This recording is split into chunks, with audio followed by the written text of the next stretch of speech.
Hi everybody, and thanks for checking in with GeerCrest today. So first off, apologies for the bad angle, but I want to introduce you to our 14 newest members of the farm here. What we have in here are 14 Aylesbury duck eggs that we're working to incubate and hopefully work to expand our heritage breed program here on the farm. So again, we've got 14 little Aylesbury ducks in here. These hatching eggs come from Milk and Honey 1860, which is a farm down in California that does a lot of work with Leicester longwool sheep, which is a really critically historic sheep breed, as well as a lot of other heritage poultry. Again, they do their work down in Butte Valley, California. But what we're doing right now in this incubation process is really working to grow these eggs in as close a way as their mothers would have incubated and grown the eggs themselves. So whenever you're talking about incubating eggs, again, the ideal situation is that the eggs are raised naturally by their mothers. Because we're unable to do that and we just have the hatching eggs, we're using this incubator.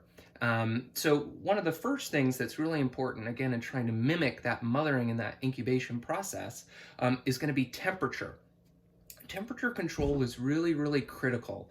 For the incubation process, usually around 100 degrees, sometimes a little more, sometimes a little less, depending on what it is that you're actually incubating. So you might be able to see right there is a thermometer that's on a plastic sheet and it sets on top of the egg so that we always have a great view of what the temperature is so we can always monitor that and make sure it's very stable, again, around 100 degrees. Another really important factor in incubating eggs is humidity.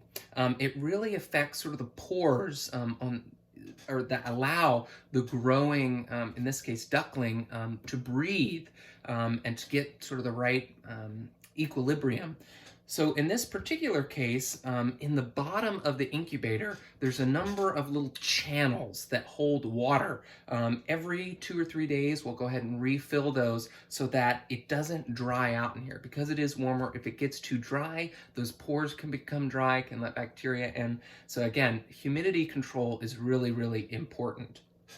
Another really important factor in incubating these eggs is turning them. So again, if we're thinking about how a mother is naturally going to incubate them, every so often she's going to move them around, she's going to take her wings, shuffle her eggs around, and essentially work to turn them over. Traditionally, it would be done by putting an X and an O on the egg. So every 2 or 3 days, you could just turn it so that the O is up or the X is up.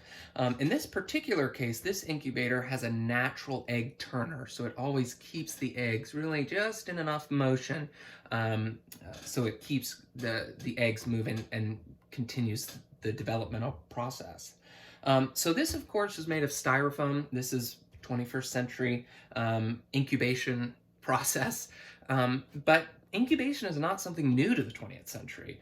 You can find egg incubators back that date back to the 19th century, and we actually used to have an egg incubator here on the farm. Quite often you'll see them heated with kerosene. Again, it's that same sort of process of keeping them just warm enough to sort of mimic that natural incubation process. Okay, well, we'll come back later and we'll talk more as these eggs are incubating about the breed, the Aylesbury ducks, which I absolutely love, and I cannot wait for these guys to start hatching out. But yeah, check back in. Again, if you have any questions about the incubation process or you want to learn more, shoot us an email, reach out on social media, whatever's easiest for you, and we'll get back to you as best we can. All right, y'all, thanks for checking in.